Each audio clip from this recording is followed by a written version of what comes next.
ওয়ার্ল্ডমেক নিউজে আপনাদের স্বাগত জানাই। এই মুহূর্তের সবচেয়ে বড় ব্রেকিং নিউজ দিয়ে আমরা শুরু করছি। বিস্তারিত তথ্য জানতে আমাদের সাথেই থাকুন। নিশা চট্টোপাধ্যায়ের জায়গায় আবুল হাসান, বালিগঞ্জে নতুন প্রার্থীর নাম ঘোষণা হুমায়ুনের।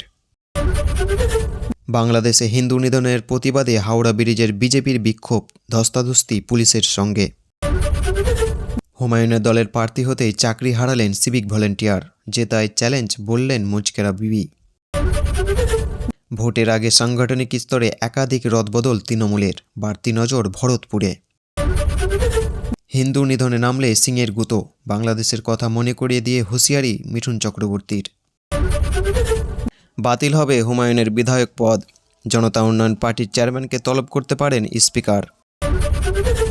বড়দিনের আগে ফের ভয়াবহ বিস্ফোরণ রাশিয়ায়, নিহত 2 পুলিশ আধিকারিক সহ 3, বড় ষড়যন্ত্র জেলেনস্কির। সাইক্লোনে লণ্ডভণ্ড শ্রীলঙ্কাকে, অর্থের সাহায্য ভারতের, দ্বীপরাষ্ট্রে গিয়ে ঘোষণা জয়শঙ্করের। আপনারাই হাদিকে খুন করিয়েছেন, ইউনূস সরকারকে কাঠগড়ায় তুলে বিস্ফোরক প্রয়াত নেতার দাদা। এতক্ষণ শুনলেন সংবাদ শিরোনাম, এবার জানাবো বিস্তারিত খবর। হুমায়ুন কবিরের নতুন দলের প্রার্থী হওয়ার পরেই এক সিভিক ভলেন্টিয়ারের চাকরি চলে যাওয়ার অভিযোগ উঠেছে। অভিযুক্ত সিভিক ভলেন্টিয়ারের নাম মুচকেরা বিবি। তার দাবি, প্রার্থী হওয়ার কথা ঘোষণা হতে তাকে কাজ থেকে সরিয়ে দেওয়া হয়েছে এবং সাসপেন্ডও করা হয়েছে। যদিও পুলিশ প্রশাসনের বক্তব্য, তিনি দীর্ঘদিন ধরে নিয়মিত কাজে আসছিলেন না, তাই নিয়ম মেনেই ব্যবস্থা নেওয়া হয়েছে। সম্প্রতি হুমায়ুন কবিরের নতুন রাজনৈতিক দল জনতা উন্নয়ন পার্টি গঠন করেছেন। পাশাপাশি 2026 সালের বিধানসভা নির্বাচনের জন্য কয়েকটি আসনে প্রার্থীর নামও ঘোষণা করা হয়েছে। মালদহের বৈষ্ণবনগর কেন্দ্র থেকে ওই দলের হয়ে লড়ছেন মুচকেরা বিবি। তার অভিযোগ, প্রার্থী হওয়ার ঘোষণার পরে তার চাকরির বিরুদ্ধে পদক্ষেপ নেওয়া হয়। মুচকেরা বিবি বৈষ্ণবনগরের বিননগরের 1 নম্বর গ্রাম পঞ্চায়েতের বাসিন্দা। আগে তিনি তৃণমূল কংগ্রেসের সঙ্গে যুক্ত ছিলেন। তার স্বামী কুরবান আনসারি স্থানীয় তৃণমূল নেতা হিসেবেই পরিচিত ছিলেন।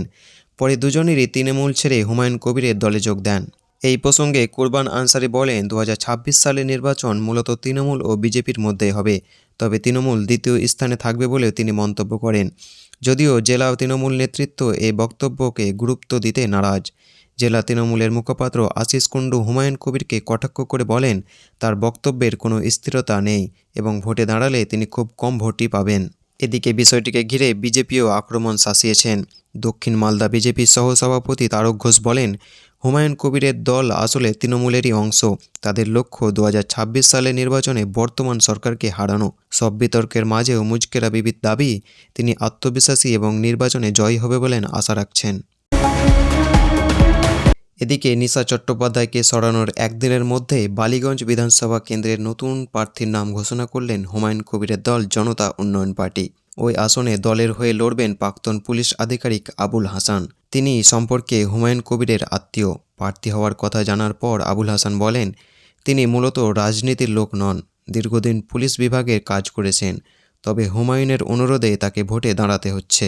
তৃণমূল কংগ্রেস থেকে সাসপেন্ড হওয়ার পরই ভরতপুরের বিধায়ক হুমায়ুন কবির ঘোষণা করেছিলেন 22শে ডিসেম্বর তিনি নতুন রাজনৈতিক দল করবেন। সেই সঙ্গে 2026 সালের বিধানসভা নির্বাচনে বহু আসনে প্রার্থী দেওয়ার কথাও জানান। ঘোষিত দিনই তিনি নিজের দল প্রকাশ করেন এবং প্রথম দফায় 10টি কেন্দ্রের প্রার্থীর নাম ঘোষণা করেন। সেই তালিকায় 2টি কেন্দ্রে নিজের নামও ছিল। পাশাপাশি হিন্দু প্রার্থীকেও তালিকায় রাখা হয়। বালিগঞ্জে কেন্দ্রের জন্য প্রথমে নিশা চট্টোপাধ্যায়ের নাম ঘোষণা করা হয়েছিল, কিন্তু কয়েক ঘন্টার মধ্যেই সিদ্ধান্ত বদল করেন হুমায়ুন কবির। তিনি জানান, নিশা আর জনতা উন্নয়ন পার্টির প্রার্থী থাকছেন না। দল সূত্রে জানানো হয়, সোশ্যাল মিডিয়ায় থাকা কিছু ভিডিও দলের ভাবমূর্তি প্রভাব ফেলতে পারে বলেই এই সিদ্ধান্ত নেওয়া হয়েছে। হুমায়ুন কবির বলেন, আগামী কয়েকদিনের মধ্যে বালিগঞ্জের জন্য মুসলিম প্রার্থীর নাম জানানো হবে।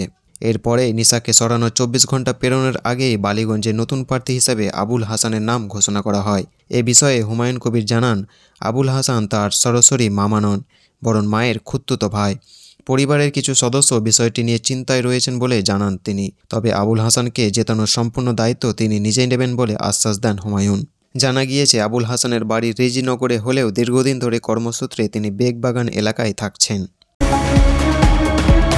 বাংলাদেশে হিন্দু নির্যাতনের অভিযোগে বিজেপি ডাকা বিক্ষোভ ঘিরে বুধবার হাওড়া ব্রিজে তীব্র উত্তেজনা ছড়ায়। বিজেপি কর্মী সমর্থকরা ব্যারিকেড ভেঙে ব্রিজের দিকে এগিয়ে যাওয়ার চেষ্টা করলে পুলিশ বাধা দেয়।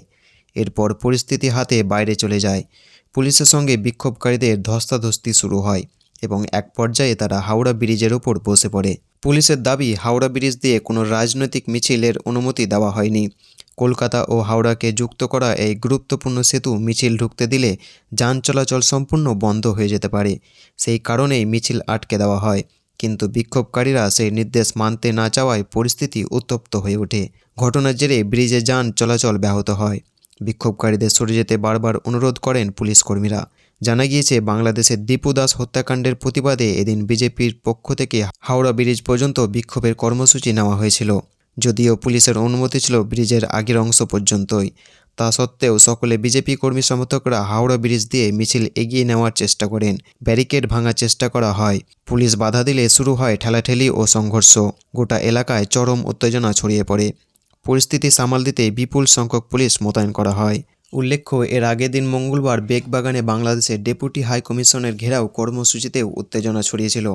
সেখানেও বিক্ষোভকারীরা পুলিশের ব্যারিকেড ভেঙে এগোনোর চেষ্টা করলে ধস্তাধস্তি হয়। পরিস্থিতি নিয়ন্ত্রণে আনতে পুলিশকে লাঠিচার্জ করতে হয় বলে অভিযোগ ওঠে। কয়েকজন বিক্ষোভকারী আহত হন বলে জানা যায়। ওই জমায়েতকে বেআইনি বলে ঘোষণা করে পুলিশ।